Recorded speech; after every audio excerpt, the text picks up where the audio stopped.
We provide you the platform to turn your dreams into reality. Give wings to your aspirations with KR Mangalam University. पश्चिम बंगाल में अगले विधानसभा चुनाव में अब करीब 10 महीने का वक्त बाकी है, लेकिन उससे पहले ही बंगाल बीजेपी ने अपनी रणनीति में बड़ा बदलाव कर दिया है। बीजेपी अब पश्चिम बंगाल में जय श्री राम की जगह जय महाकाली का नारा बुलंद करेगी। साथ ही स्थानीय चेहरा और बंगाली अस्मिता के मुद्दे पर ममता बनर्जी को घेरने की तैयारी है।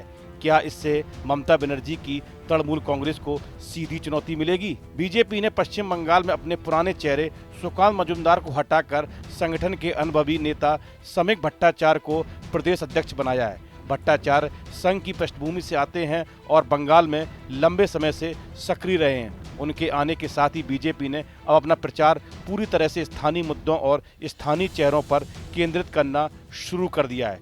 बीजेपी के प्रदेश कार्यालय मुरलीधर सेन लेन में अब प्रधानमंत्री मोदी और अमित शाह की बड़ी तस्वीरें हट गई हैं और सिर्फ कमल का फूल नजर आ रहा है, ताकि बाहरी का मुद्दा टीएमसी ना बना सके।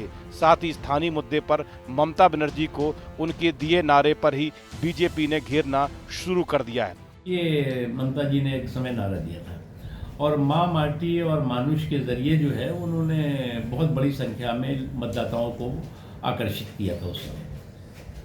आज जो है वो इस पूरे के पूरे अगर उनके शासनकाल के दौरान देखें तो उन्होंने माँ के साथ, बंगाल की माटी के साथ और बंगाल के जो है लोगों के साथ जिस तरह का विश्वासघात किया है, जिस तरह से उनके साथ धोखा किया है, धूर्तता की है, वो निश्चित तौर से बंगाल के लिए और बंगाल के लोगों के लिए और बंगाल की माँ माटी और मानुष के लिए जो है वो नुकसान दे रहा है। बीजेपी ने अपने हिंदुत्व के एजेंडे को आगे बढ़ाने के लिए बंगाल में रणनीति में बड़ा बदलाव किया है। जय श्री राम की जगह जय मां काली का नारा बुलंद किया जा रहा है। समीक भट्टाचार्य ने अध्यक्ष बनने के बाद अपने पहले कार्यक्रम में मां काली की तस्वीर के आगे दीप जलाकर यह संदेश साफ कर दिया। वहीं ममता बनर्जी भी अब भगवान जगन्नाथ और रथ यात्रा जैसे प्रतीकों को जोड़कर अपनी राजनीति को और व्यापक करने की कोशिश में जुट गई हैं। बीजेपी ने ममता बनर्जी के राजनीतिक दांव को नाकाम करने और बांग्ला संस्कृति के बहाने घेरने के लिए नारा ही बदल दिया है, क्योंकि जय श्री राम के नारे की जगह जय महाकाली के नारे का विरोध ममता नहीं कर पाएंगी। अगर विरोध किया तो पार्टी को फायदा ही होगा, क्योंकि काली की पूजा बांग्ला संस्कृति का अभिन्न अंग है। देखिए, ममता बनर्जी को ये मालूम हो गया है कि सनातनी रहेंगे तभी लड़ाई में भी रहेंगे। इसलिए जहां जय श्री राम के नारे पे भड़क जाती थी, अब जय जगन्नाथ कह रही, अच्छी बात है। हम लोग तो जय महाकाली कहते ही हैं,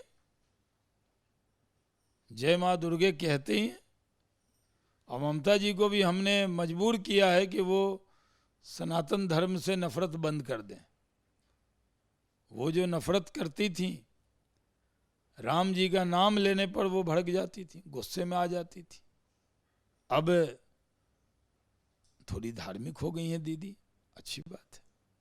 मुद्दे क्या सर प्रमुख तौर पे आपको नजर आता है? हम लोग बंगाल के अंदर जो लूट है, भ्रष्टाचार है, अपराध है, जो वहाँ जंगल राज है, ये मुद्दा बनाएंगे, चुनाव में जाएंगे।